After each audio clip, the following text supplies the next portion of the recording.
chỉ cho anh cái điểm khác biệt của cái két cơ này. Cơ này là cơ của Hòa Phát, đổi được mã số anh ạ. Đây, ví dụ như két này đang dùng số là số 25, đang dùng một số thôi, thì mình lấy dấu đỏ trên cùng để làm mốc.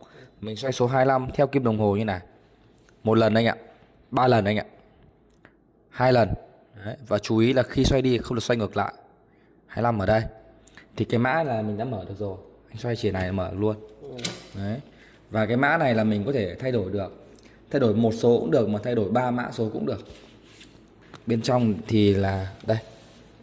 Phía trên này nó có một cái khay nữa anh ạ. Đấy, khay dấu. Đây là đây.